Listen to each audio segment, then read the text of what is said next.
Jai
हरे कृष्ण। हरे कृष्ण। तो हम लोग वैष्णव सदाचार में सत्संग पे चर्चा कर रहे थे। इसमें दो विषयों पर हम लोगों ने चर्चा की थी कि सभी को नियमित रूप से भक्तों का संग करना आवश्यक है। नियमित शब्द का अर्थ है जितना अधिक हो सके उतना अधिक अपनी परिस्थिति के अनुसार प्रत्येक को यथासंभव संग करना चाहिए। जैसे जैसे कोई प्रमाणित भक्तों का संग करता है वैसे वैसे वह कृष्ण भावना अमृत में शीघ्रता से प्रगति करता जाता है। भक्तों का केवल शारीरिक रूप से एकत्रित होना सत्संग नहीं है, अपितु सत्संग का वास्तविक महत्व यह है कि उन्होंने एकत्र होकर क्या किया। संकीर्तन, कृष्ण कथा तथा सेवा सत्संग का मूल आधार है। तो कई बार हम लोग सोचते हैं कि हम मंदिर आ गए हैं तो हमने क्या किया है, सत्संग किया। लेकिन क्या हमारा ये भाव है कि हमने मंदिर आकर के क्या किया? हमने लोगों का निंदा किया, हमने व्यर्थ की अपने घर की परिवार की बातें करी, या हमने कृष्ण चर्चा करी, कृष्ण कथा करी? तो इस पर हमें विचार करना चाहिए। जब भी हम सब मिले तो हमारा प्रयास होना चाहिए हम लोग अपने टाइम को गवाए बिना या तो कीर्तन करें या प्रचार करें, या जो सेवा हम करने वाले हैं उस सेवा में आने वाली प्रॉब्लम को कैसे अच्छा किया जाए। जो पिछली बार सेवाओं में कुछ गलतियां बन गई थी उनको कैसे ठीक किया जाए, इन सब पे चर्चा करें। और कैसे हम किसी दूसरे के भाव को अच्छा करें, इस पर चर्चा किया जाए। अगर हम इस भावना से सत्संग करते हैं, मंदिर आते हैं, तो निश्चित रूप से आपको सत्संग का लाभ मिलेगा। लेकिन अगर आप मंदिर आते हैं और मंदिर आकर के किसी में ये कमी है, उसमें ये कमी है, वो ऐसा है, वो वैसा है, वो ऐसा है, अगर ऐसा करेंगे तो फिर क्या है, हम मंदिर आकर के वो सत्संग नहीं कर रहे हैं, बल्कि जाने अनजाने में अपराध कर रहे हैं। और उन अपराधों के कारण हम भक्ति से लुप्त हो जाएंगे। सबसे इम्पोर्टेंट बात है, अगर कोई भक्ति में गंभीरता पूर्वक भक्ति कर रहा है, भक्ति का मतलब क्या होता है?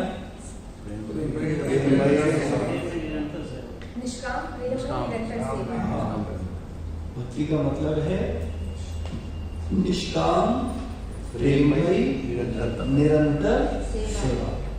ऐसी सेवा अगर कोई निरंतर कर रहा है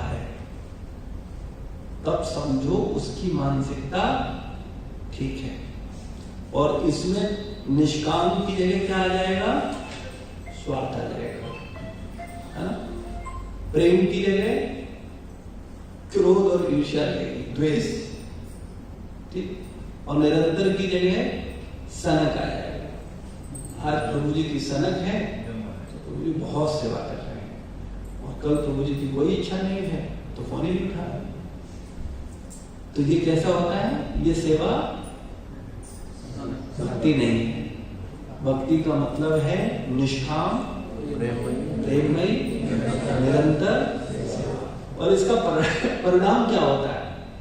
ऐसी सेवा करने से आपको मिलता क्या है वो समझना बहुत इंपॉर्टेंट। हम कभी के जीव है ना, हमको मिलता नहीं समझ में आता तो हम करते नहीं, लेकिन हमें पता होना चाहिए ऐसा जब हम करेंगे तो हमें मिलेगा क्या? क्या मिलेगा? आनंद मिलेगा। लेकिन आनंद से पहले क्या मिलेगा? हाँ, किसने आंसर दिया? हाँ, प्रेम मिलेगा। सोच विचार करके देखो, तुम्हारे घर एक नौकर आता है, सर्वेंट आता है, और वो ऐसे ही तुम्हारी सेवा करता है। कैसे? निष्काम प्रेममयी निरंतर सेवा। तो तुम्हारा उसके प्रति प्रेम होगा कि नहीं होगा? होगा। तो जब प्रेम होगा तब क्या प्रेम से क्या उत्पन्न होता है? आनंद। इसकी पुष्टि कौन कर रहा है? रामचरितमानस में तुलसी बाबा, हरि व्यापक सर्वत्र समाना प्रेम ते प्रकट हो। ये भगवान प्रकट कैसे, ये आनंद प्रकट कैसे होता है?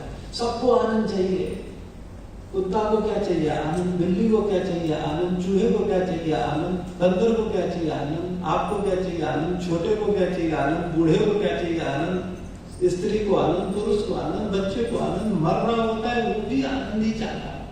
प्रत्येक व्यक्ति हर क्षण, हर पल, हर समय क्या चाह रहा है आनंद। लेकिन मिलता है क्या? नहीं। क्यों नहीं मिलता है?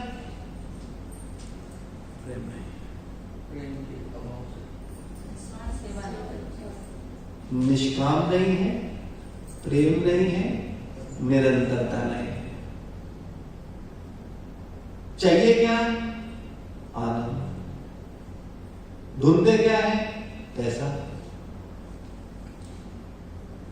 पूरी जिंदगी लोग अनंत जन्म बेवकूफ बने रहते हैं। और कई बार मंदिर में जब आते हैं और वो ऐसी भावना में सेवा करते हैं तो उनको क्या मिलता है? आनंद। नहीं मिलता है तो क्यों करता है? लेकिन एहसास करते हैं, लेकिन उनको क्या लगता है? अरे 10 साल बर्बाद हो गए, इतने 10 साल में हमने इतना काम अपना किया होता तो आज मेरा बिजनेस यहाँ होता।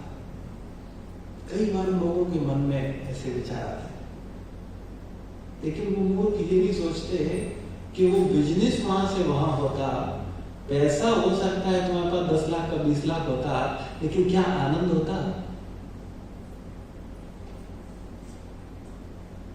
लेकिन हमारा लक्ष्य ही आनंद नहीं है, हमारा लक्ष्य ही भगवान नहीं है, हमारा लक्ष्य ही प्रेम नहीं है।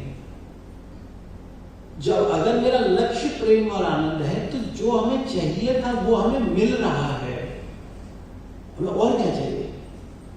लेकिन होता क्या है कि हम अलग अलग दृष्टिकोण से, अलग अलग एंगल से चीजों को देखते हैं। और फिर वही बात अभी मैं चर्चा कर रहा था माता जी से, जो व्यक्ति नाम जप को गंभीरता से करेगा, एक एक शब्द को ध्यान से सुनकर के करेगा, जिसकी साधना अच्छी होगी उसका फेर गुरु साधु शास्त्र में क्या होगा? बढ़ता है। केवल किसका? जिसका साधना ठीक होगा, जिसका नाम जब अच्छा होगा उसका फेर बढ़ेगा और वो व्यक्ति निष्काम प्रेममयी सेवा निरंतर कर पाएगा। और जो व्यक्ति साधना जिसकी ढीली हो गई उसके बाद क्या होगा? साधना से क्या होता है? जब आप नाम जप करते हो गंभीरता पूर्वक, एक एक शब्द को सुनते हुए, अपने मन को नियंत्रित करते हुए जब आप नाम जप करते हो तो इससे क्या फायदा होता है? चित्त का मार्जन होता है, मन पवित्र होता है। और ये पवित्र मन भी गुरु साधु शास्त्र पर फेर करेगा। दुश्मन करेगा? नहीं करेगा। कपटी मन करेगा? कलुषित मन करेगा? नहीं होगा, होगा ही नहीं। अच्छा मुझे एक सरल सी बात बताओ, हम लोगों का ज्यादा गुरु पर विश्वास है या गुरु महाराज का प्रभुपाद जी पे ज्यादा विश्वास था? क्यों? हमारा क्यों नहीं और उनका क्यों था? हमारे भाई गुरु हमारे भी हैं, गुरु उनके भी थे, तो उनमें अंदर क्या है? मन शुद्ध नहीं है। हाँ। और क्यों शुद्ध नहीं है? क्योंकि हम कि नहीं शुद्ध करते भी नहीं है, और करते भी तो क्या करते? झाड़ू लगाते फिर कूड़ा करते हैं। इधर नाम जप करेंगे और उधर आके निंदा करेंगे, इधर चर्चा करेंगे और उधर जाके फिर कोई बच्चा, हाँ बताओ क्या करे? ईमानदारी से बताना, ईमानदारी से अपनी इच्छा बता। तुम्हें गुणगान सुनने में अच्छा लगता है, निंदा सुनने में अच्छा लगता है? ईमानदारी से कर देते। निंदा नहीं अच्छी लगती है? निंदा सुनेंगे तो फिर उससे और गुस्सा होगी कि मेरे सामने मेरी निंदा कर रहा है। नहीं, निंदा अपनी नहीं, दूसरे की निंदा अच्छी लगती है। दूसरे की निंदा कैसी लगती है? वही गलती है। अगर हम भक्त हैं तो हमें विचार होना चाहिए, कोई भी व्यक्ति किसी की निंदा करता है तो हमें उसमें रस नहीं आना चाहिए। अगर हमारे साथ ऐसा होने लगा है और कोई व्यक्ति अगर हमारी निंदा करे तो हमें क्या आना चाहिए? रस आना चाहिए। अच्छा बताओ, तब समझ लो क्या है?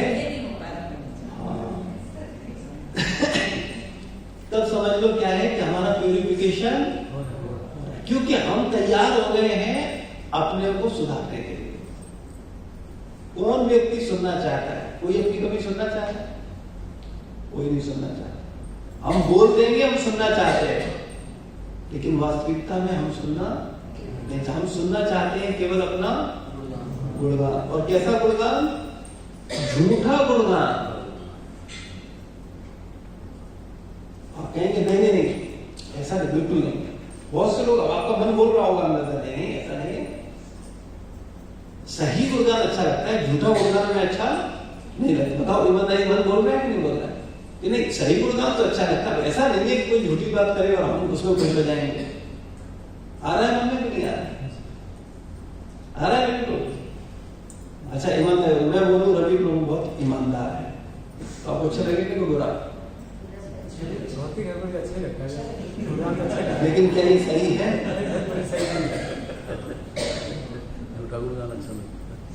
क्या हम ईमानदार हैं? लेकिन हमें कोई बोले कि आप ईमानदार हो, बहुत अच्छा। यही प्रॉब्लम है।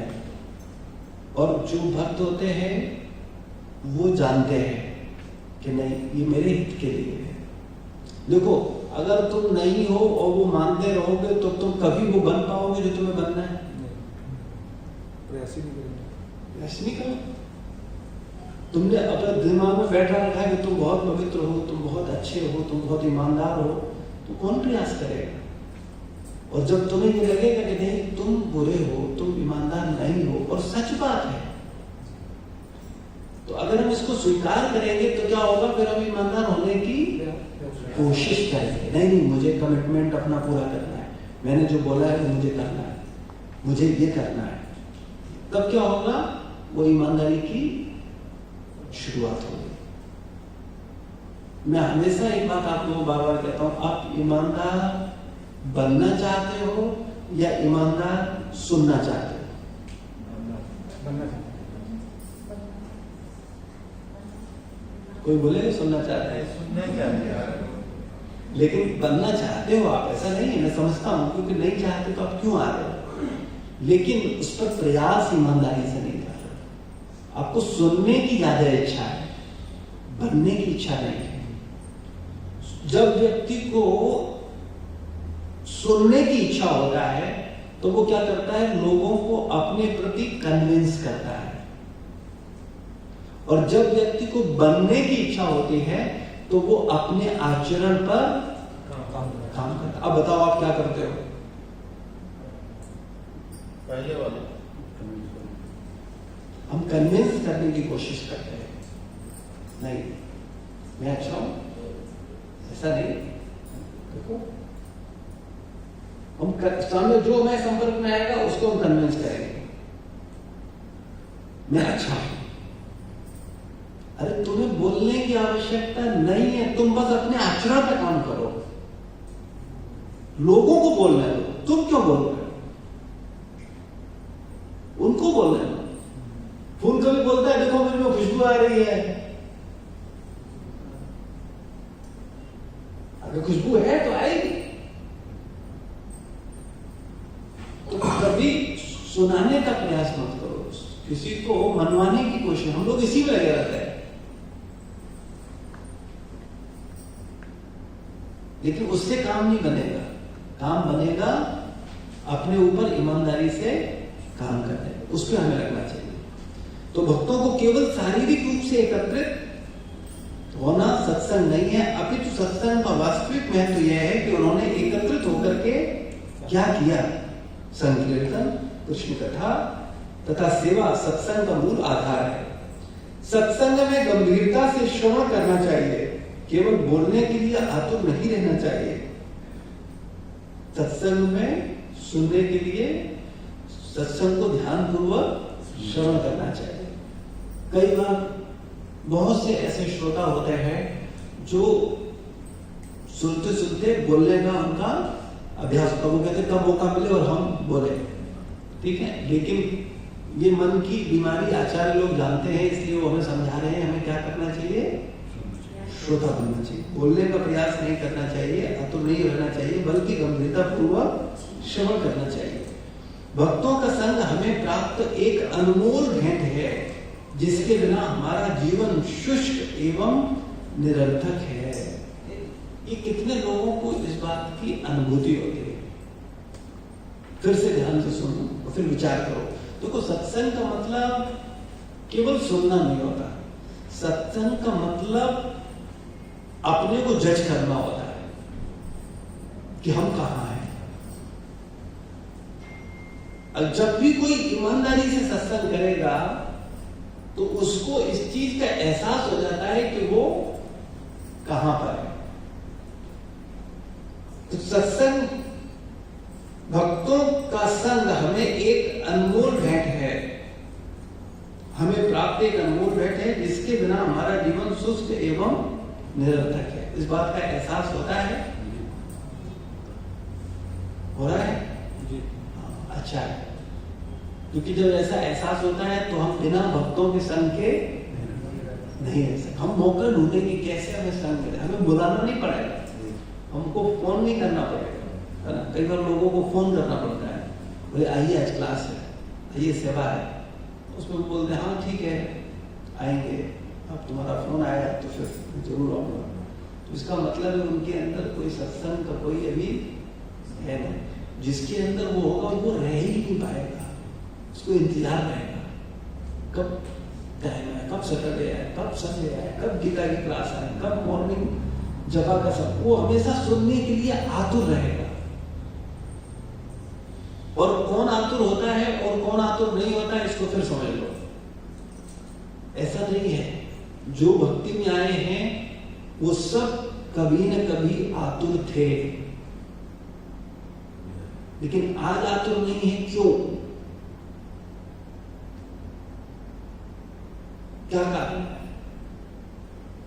और बहुत से लोग निरंतर आतुर हैं, अभी भी उनकी वही तीव्रता है श्रवण की जो पहली क्लास में थी, वही हो सकता है 2000वीं क्लास में हो।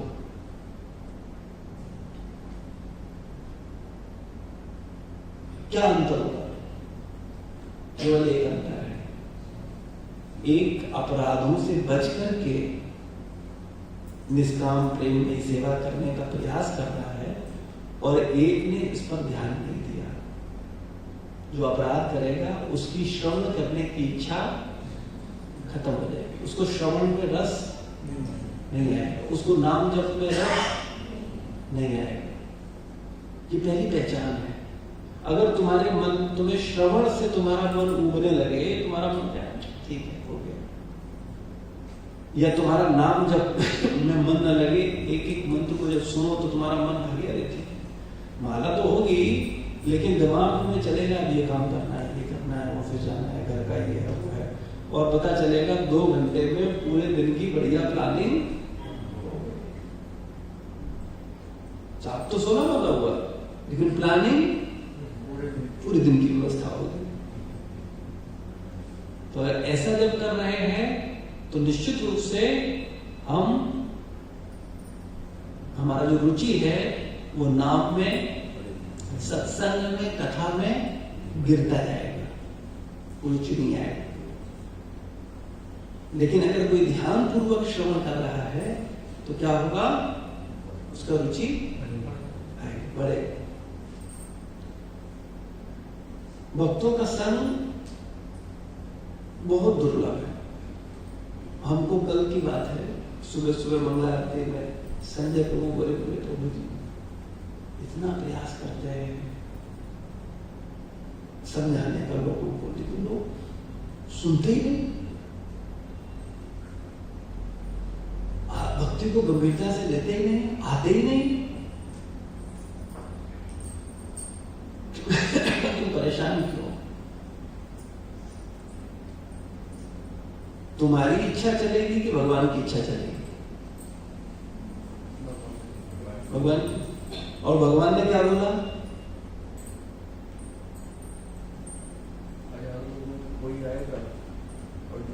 मनुष्याणाम श्रेष्ठेषु कश्चित् अति सिद्ध है। तो भगवान क्या बोलते हैं? कई हजार में से कोई एक इस तरफ आता है। तो मैंने कहा तुम मुझे एक बार बताओ, तुमने 1000 लोगों को बात करी हो, उनमें तुम्हें एक नहीं मिला हो, तो मैं तुम्हारी बात बोलूंगा कि भगवान ने झूठ बोला।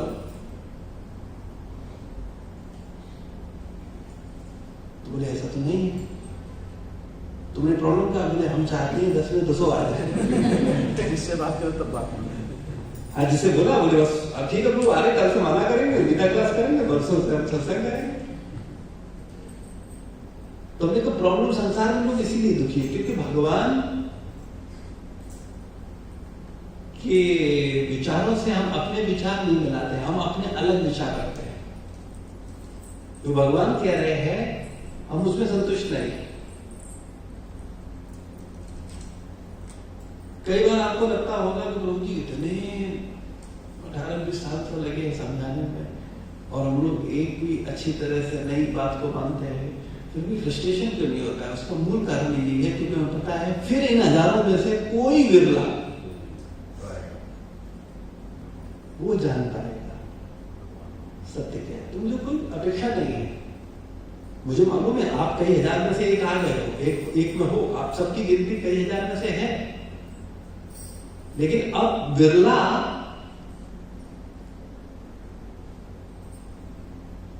वो तो समय बताएगा। समय होते होते कुछ चले जाएंगे,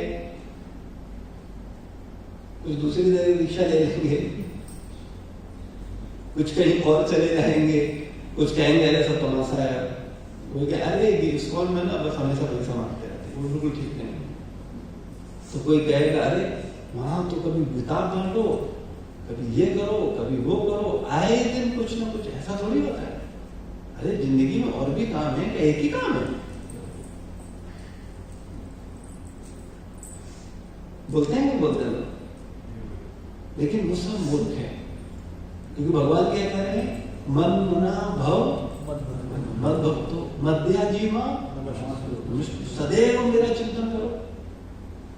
और ये गुरु परंपरा की व्यवस्था है कि वो जबरदस्ती बद्ध जीव को लगाए हैं निरंतर कृष्ण चिंतन में, लेकिन हमें उनकी योजना समझ नहीं आ रही और हमें क्या लग रहा है और भी तो काम है। निश्चित रूप से संसार में 2 ही काम है, एक माया का काम और एक श्याम का काम। चॉइस हमारी है। हमको लगता है माया का काम इंपॉर्टेंट है तो अनंत जन्म रहे हैं, अभी भी बचा हुआ है, तो किसने आपको पकड़ा है? और अगर आपका कृष्ण सेवा करने की इच्छा है तो आप स्वतंत्र हो। तो भक्तों का संग हमें अनमोल भेंट है जिसके बिना हमारा जीवन शुष्क एवं निरर्थक है। तो हमको कभी भी ऐसा नहीं सोचना चाहिए। भक्तों का नियमित संग न करने से कृष्ण भावना मृत से निश्चित ही पतन होता है। क्या बोला गया? भक्तों का संग न करने से निश्चित ही पतन होता है। और नहीं विश्वास हो इस बात पर तो 2-4 हफ्ते संग में ना हो, फिर अपनी मानसिकता को जज करो। तुम्हारी मानसिकता तुम समझ लेना, वो संभव नहीं है। कई बार वाणी की रिकॉर्डिंग तो हो जाती है, काश ये विचारों की रिकॉर्डिंग हो जाती है।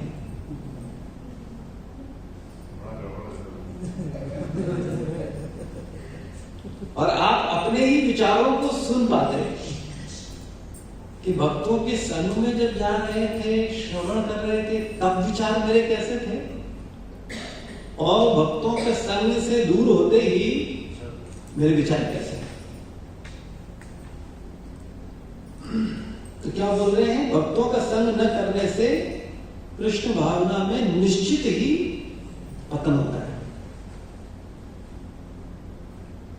संग व्यक्तिगत वपु अर्थात गुरु एवं वैष्णवों की शारीरिक उपस्थिति हो अथवा शाब्दिक यानी वाणी अर्थात गुरु अथवा वैष्णवों को उपदेश, दोनों ही महत्वपूर्ण है। संग 2 प्रकार का होता है, एक वपु और दूसरा वाणी। वपु का मतलब होता है शरीर, प्रत्यक्ष साक्षात संग करना, और दूसरा होता है वाणी। यानी रिकॉर्डिंग, यूट्यूब और पुस्तकें, इनके माध्यम से संकट में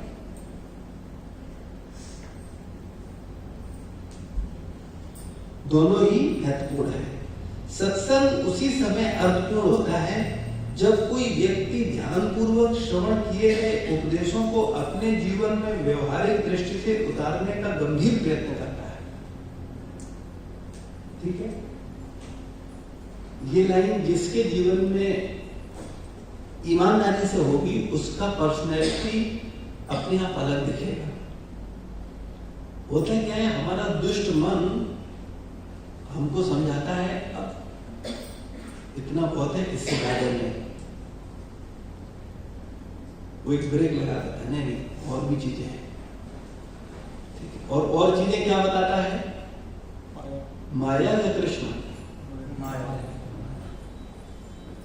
अच्छा, माया को माया मानने को हम तैयार हैं?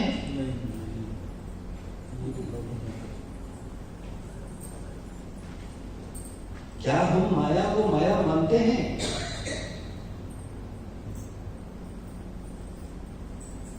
माया को माया स्वीकार करते ही नहीं, बल्कि कृष्ण भक्ति को माया मानते हैं। तभी उससे दूर जाने का प्रयास करते हैं। इसीलिए तो ईमानदार नहीं है। अगर माया को माया मान रहे होते तो माया से निकलने की कोशिश करते हैं, लेकिन हम लोग माया में रह करके माया की ही सेवा में रस लेने का प्रयास करते हैं। इसीलिए जो प्रगति हमारी होनी चाहिए वो नहीं हो पाती। क्यों? क्योंकि हम लोग उसको व्यवहार में उतारने का गंभीर प्रयास नहीं करते। हम सुनेंगे खूब, लेकिन फिर हाँ ठीक है, इतने ठीक है, ऐसे ही ठीक है। और उससे नुकसान किसका होता है? उस भक्त का जो गंभीर नहीं है।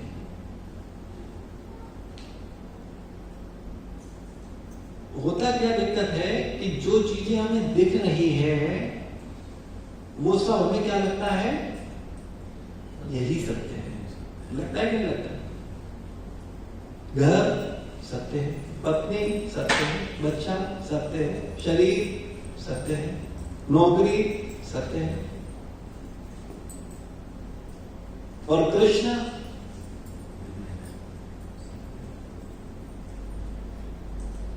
ये सत्य नहीं लगते। लेकिन जैसे ही मरते हैं उस समय क्या लगता है? ये सब असत्य है, राम नाम सत्य है। कितनी देर के लिए? जितनी देर आरती के चारों तरफ है, बस उतनी देर बोलेंगे राम नाम सत्य है, राम नाम सत्य है। बड़े हृदय से बोले कुछ नहीं, क्यों क्या चारों तरफ कुछ नहीं, कभी भी क्या लगे देखो सब राम नाम सत्य है। और जैसे ही वहां से निकले दुनिया बड़ी मस्त है।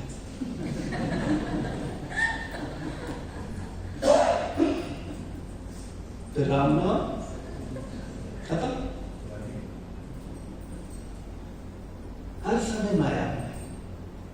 हम लोग क्या तैयारी कर रहे हैं? हमें गुरु महाराज के आचरण से, प्रभुपाद जी के आचरण से सीखना चाहिए। उन्होंने अपना पूरा जीवन किस तरह स्थिर किया? भक्तों के संग पर, भक्ति पर या माया में? और इसीलिए उनके जाने के बाद हम लोगों को दुख नहीं है। क्यों दुख नहीं है? उनसे विरह का दुख है, लेकिन उनके भविष्य की कोई चिंता नहीं है।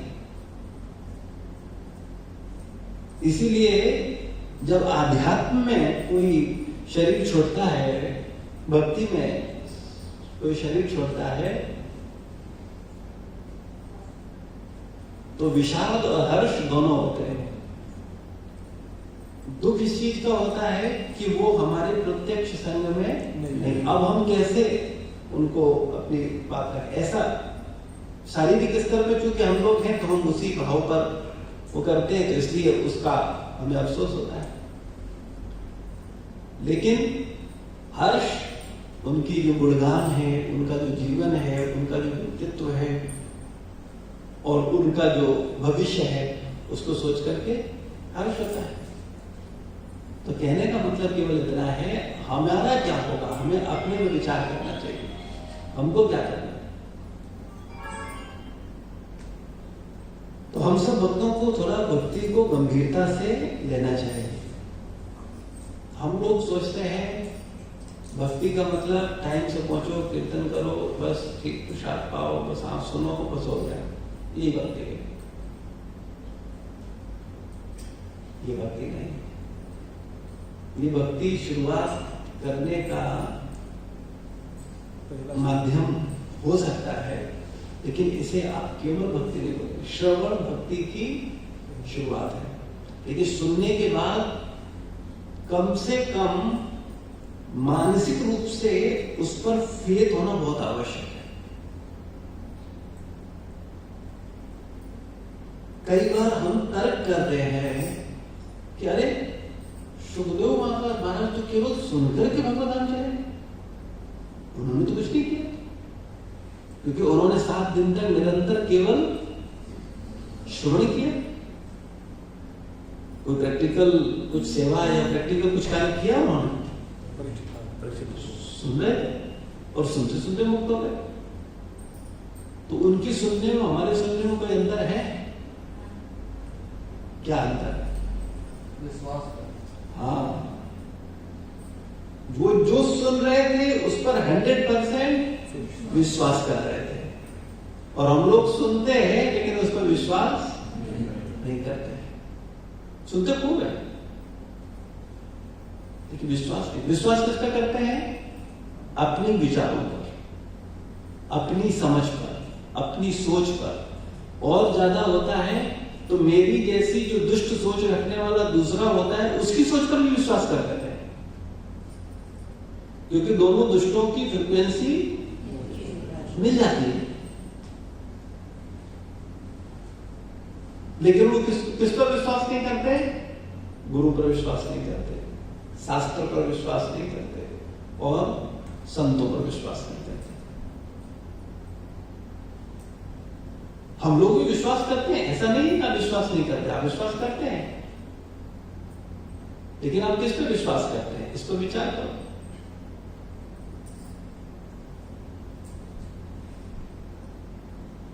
आप खुद के मन पर विश्वास करते हैं,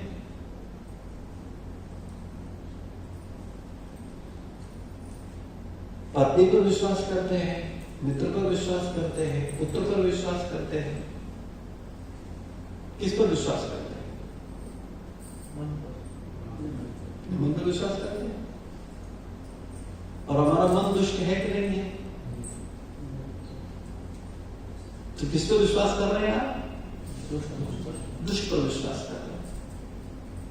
तो अगर हम दुष्ट पर विश्वास कर रहे हैं तो परिणाम क्या होगा, उस पर हमें विचार करना चाहिए, लेकिन हम लोग उस पर विचार नहीं करते।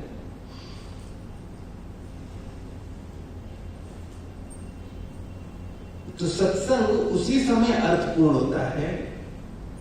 फिर ध्यान से सुनो, सत्संग उसी समय, बस किस समय अर्थपूर्ण होता है? जब कोई व्यक्ति ध्यान पूर्वक श्रवण किए गए उपदेशों को अपने जीवन में व्यवहारिक दृष्टि से उतारने का गंभीर प्रयत्न करता है। बस सलाहकार, काउंसलर स्वीकार करें, मित्र अथवा मार्गदर्शक सलाहकार के लिए किसी वरिष्ठ वैष्णव अथवा मंदिर अध्यक्ष से संपर्क करें। क्या कहा जा रहा है? सलाहकार यानी काउंसलर स्वीकार करें, लेकिन अपनी मनमर्जी से नहीं। ये नहीं हमारी फ्रीक्वेंसी इनके साथ बैठ रही है, फिर इनसे हम उनकी गाइडेंस में भक्ति कर रहे हैं, या हम उनकी तरफ उनके उससे कर रहे हैं, या हम ऐसे कर रहे हैं।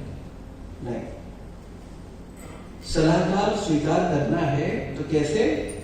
मित्र अथवा मार्गदर्शक सलाहकारों के लिए किसी वरिष्ठ वैष्णव अथवा मंदिर अध्यक्ष से संपर्क करें, यानी मंदिर के जो अध्यक्ष हैं उनसे, या वरिष्ठ भक्त का मतलब है जो सन्यासी हैं, जो परिपक्व भक्त हैं, जो उच्च श्रेणी के हैं, उनके निर्देशन।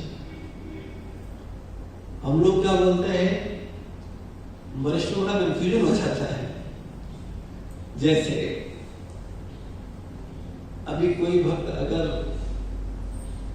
1 साल पुराना है और कोई भक्त 8 साल पुराना है, तो हम क्या बोलेंगे 8 साल वाले को, ये वरिष्ठ है, ठीक है। और निश्चित वो 1 साल वाले से वरिष्ठ है, लेकिन वो वास्तव में वरिष्ठ नहीं है। बात समझ में आ रही? 1 साल वाले के लिए वो वरिष्ठ है, लेकिन वो वरिष्ठ वास्तव में वरिष्ठ नहीं है। क्योंकि वरिष्ठ के लिए वरिष्ठ मैच्योरिटी का होना बहुत आवश्यक है, जिससे हम चीजों को स्पष्ट समझ सकें और स्पष्ट कर सकें। तीसरा, असत्संग त्याग। जैसे आध्यात्मिक जीवन गतिशील रखने के लिए सत्संग की आवश्यकता है, वैसे ही असत्संग से दूर रहना भी आवश्यक है, जिससे हम लोग दूर रह नहीं पाते। जैसे आध्यात्मिक जीवन को गतिशील रखने के लिए सत्संग की आवश्यकता है, वैसे ही असत्संग से दूर रहना भी आवश्यक है। देखो, एक बार कई बार क्या होता है, हम लोगों को सत्संग से ज्यादा इंपॉर्टेंट भौतिक कार्यकलाप और भौतिक संबंध को रखते हैं। कई बार आप लोगों को अगर ईमानदारी से जज करें तो आपको दिखेंगे कि वो तथाकथित संग को महत्व दे रहे हैं और सत्संग को महत्व नहीं दे रहे। या कभी भी अगर आप बुद्धिमान हो तो आप ऑब्जर्व कर सकते हो।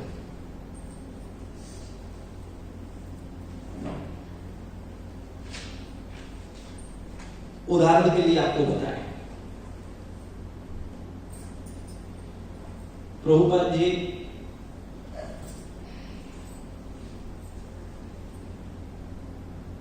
जब राधा कुंड में एक बार अपने गुरु महाराज से मिलने गए, तो वहां पर जैसा मुझे ध्यान आ रहा है कि यात्रा करने के लिए गए थे।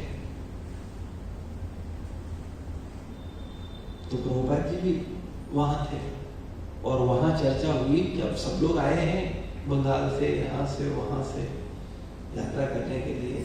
तो चर्चा हुई कि दर्शन करने के लिए जाया जाए। तो दर्शन की तैयारी चल रही थी। उसी समय मैसेज मिला कि भक्ति सिद्धांत सरस्वती महाराज प्रवचन करेंगे। तो बहुत से लोगों के मन में तो आया कि हमने 5,000 रुपए दिए हैं, पूरे वसूल करने हैं, कोई भी तीर्थ हमसे छूट न जाए। तो बोले फटाफट निकलो, ये कथा वथा चलती रहेगी, यहाँ कौन सी वहां सुन रहे, हमें तो रिकॉर्डिंग मिल जाएगी, कौन फर्क पड़ता है। वो ज्यादा इंपॉर्टेंट है कि जाकर के दर्शन कर लिया जाए। तो बहुत से लोग दर्शन करने चले गए, लेकिन उसमें कुछ लोगों ने निर्णय क्या लिया कि हम श्रवण करेंगे। तो श्रवण करने में जब श्रवण शुरू हुआ तो भक्ति सिद्धांत सरस्वती महाराज के लेक्चर थोड़े लंबे चलते थे, 1 घंटे 2 घंटे। तो जैसे 2 घंटे हुए तो धीरे धीरे लोग खिसकने, जैसे कभी आप देखते हो माला होता है, तो जैसे 4 माला हुई तो फिर 1 उठेगा, 5 माला हुई तो और उठेगी, 6 माला हुई तो और चली जाएगी, 8वीं माला तक पूरा हॉल साफ होगा। ऐसे ही उधर भी सत्संग चल रहा था, 1 घंटा हुआ, कुछ उठे, जैसे अभी लोग 15-20 मिनट ही चले गए। अभी और समय बीतेगा धीरे धीरे, तो धीरे धीरे पीछे से लोग, उनको याद आएगा देखो घर का काम है, इधर है उधर है, प्रसाद ठंडा हो रहा है, बहुत सी चीजें सब इम्पोर्टेंट लगेगा, लेकिन श्रवण नहीं लगेगा। तो ऐसे ही 2 घंटे तक प्रवचन हुआ तो कुछ उठे, 3 पे कुछ उठे, 4 पे कुछ उठे, 5 पे कुछ उठे। 6 घंटे जब पूरा प्रवचन खत्म हुआ तो बहुत सारे लोगों में से केवल 3-4 लोग बचे थे, उनमें एक उपाधि भी थे। ऐसे नहीं, उन्होंने देखो व्यक्ति की पर्सनैलिटी अलग दिखती है। कुछ बेचारे भक्ति में रहेंगे, पूरा झोली वाला खूब हिलाएंगे, सब करेंगे, लेकिन वो जैसे कि तैसे रहेंगे, उनका उनसे उनके बस का कुछ नहीं, उनसे कुछ नहीं होगा, क्योंकि वो गंभीर नहीं है। वो श्रवण गंभीरता से नहीं करते हैं, और करते भी हैं तो उसको जीवन में उतारने की तो कोई इच्छा ही नहीं है, वो उतारना ही नहीं चाहते। और एक और बात बोले, वो क्यों नहीं उतार पाते हैं, इसको भी बता दें। क्योंकि वो अपनी बुद्धि से दोष देखते हैं, और कोई कारण नहीं। उनके पास जितनी बुद्धि है, उस बुद्धि से वो क्या करते हैं, दोष देखते हैं। तो उनको क्या लगता है, इस बात का कोई ज्यादा इंपॉर्टेंस नहीं है, उनका मन जो बता रहा है उसकी ज्यादा इंपॉर्टेंस है। और ऐसा सोच करके उनका मन उनको ही ठग लेता है, और उन्हें पता भी नहीं चलता।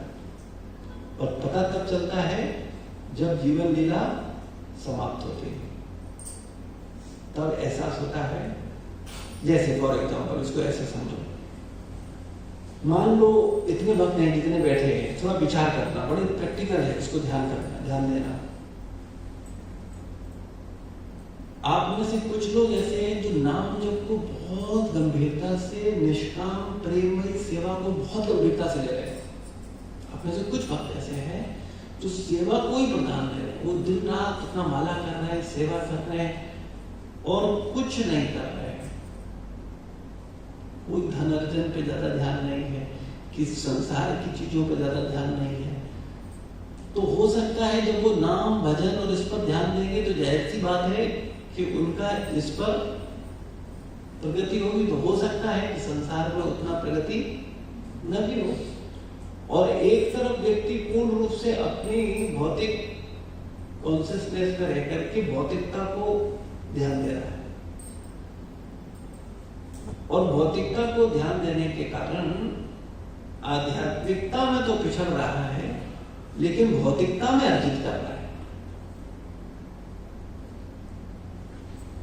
तो जो भक्ति में लगा हुआ है, वो व्यक्ति ऐसे भक्त को देख करके उसको लगेगा कि अरे मैं नुकसान नहीं लगे। फॉर एग्जाम्पल, आप सब भक्त साथ आ रहे हो, सब भजन कर रहे हो, सेवा कर रहे हो, साधना कर रहे हो, और कुछ लोग सेवाओं को प्रधानता दे रहे हैं, और कुछ लोग भौतिक संपन्नता को प्रधानता दे रहे हैं। तो जो भौतिक संपन्नता को प्रधानता देगा, उसके पास क्या आएगी, भौतिक संपन्नता मान लेते हैं। और दूसरा जो निष्काम प्रेम में सेवा को प्रधानता दे रहा था, उसके पास क्या आएगी, वही भावना, वही सेवा। तो अगर ये भक्त 10 साल बाद, 15 साल बाद, 20 साल बाद इधर देखता है, तो उसको क्या लगता है कि अरे भौतिक दृष्टि से, तो उसको क्या लगेगा, मेरे ही साथ का था, क्या से क्या कर दिया, और हम हैं कि नहीं, ठीक है। और मानो दोनों का शरीर छूटा, वो तो छूटना ही है, छूटेगा कि नहीं छूटेगा। फिर किसकी जीत हुई, किसकी हार हुई, इसने जो नाम लिया, जो वो भगवान का नाम, उसको अंत समय नाम याद आएगा, अंत समय उसको भगवान का जो निष्काम प्रेममयी सेवा में था, उसके निष्काम प्रेममयी आध्यात्मिक कर्म निरंतर जनरेट हो रहे थे, वो जीते जी भी आनंद में था, और चूंकि उस रियल चेतना के कारण अंत समय में भी वो उस चेतना में अपने को स्थिर कर पाए। और दूसरा व्यक्ति वो फिर से अगले उसी चक्र के लिए तैयार हो गया। हमारी दृष्टि क्या दिखाती है हमें? ईमानदारी बताना, चलो मुझे ईमानदारी बताओ, किसको मानते हो आप कि ये उन्नत भक्त है, ये उन्नत नहीं है? उन्नत होना या न होना उसके बाहरी कार्यकलापों पर निर्भर नहीं है। उन्नत होना या न होना उसकी आंतरिक भावनाओं पर निर्भर है, उसका आंतरिक चिंतन क्या है। कई बार हम बाह्य चीजों से इतने ज्यादा प्रभावित होते हैं कि आंतरिक चीजों पर कोई विचार नहीं करते। लेकिन हमें यह समझना होगा कि मेरे साथ क्या जाएगा, मेरा असली अपना क्या है।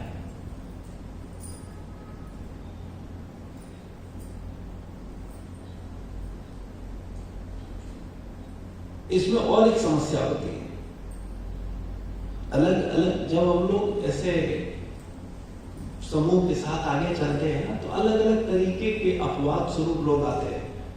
अब दो अपवादों में हम लोगों ने चर्चा कर ली। एक तो आध्यात्म में लगा रहा, उसने भौतिकता पर कोई ध्यान नहीं दिया, और दूसरा भौतिकता पर ध्यान लगा रहा और उसने आध्यात्मिकता पर कोई ध्यान नहीं दिया।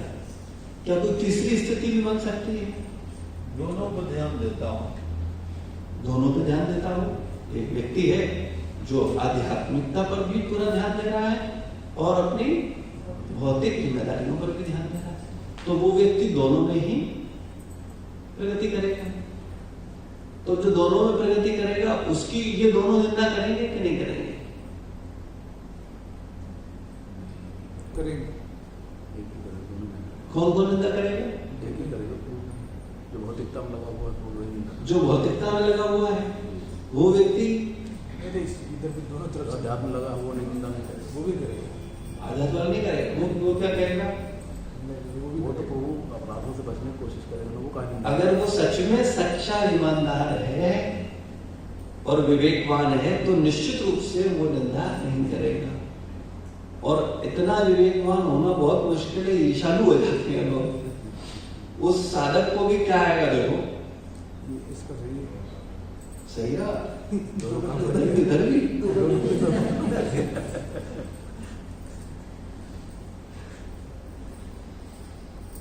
वो भी निंदा करेगा और वो भी निंदा करेगा। वो दूसरा बोलेगा हम तो पहले जानते थे। ये संसार, विचार करो, ये इसी तरह से जीवन चलता है और इसी तरह से हम लोगों को आकलन करते हैं। ये ऐसा, ये ऐसा, ये ऐसा, ये ऐसा, ये ऐसा, वो ऐसा, ये ऐसा, इसने ऐसा किया, उसने ऐसा किया, वो ऐसा। तो हम लोगों को किसी को जज करने में नहीं रहना चाहिए। मैं केवल ये बात बोल रहा हूँ, कोई क्या कर रहा है वो अपने लिए है, उसकी अपनी समझ है। हो सकता है कोई ईमानदारी से लगा हो, हम उसको क्या समझें। हो सकता है कोई बेईमानी से लगा हो, हम उसको क्या समझें। और उसकी ईमानदारी, उसकी बेईमानी से मेरे ऊपर क्या फर्क पड़ता है? कोई फर्क पड़ता है? हमारे ऊपर फर्क किससे पड़ेगा? हमारी अपनी चेतना से। तो हमें अपनी चेतना को देखना चाहिए कि दूसरों की चेतना को देखना चाहिए? और हम लोग करते क्या है? इससे क्या नुकसान होता है? अपना नुकसान हो जाता है। हमेशा दूसरों को देखने के चक्कर में हम अपना नुकसान करते हैं।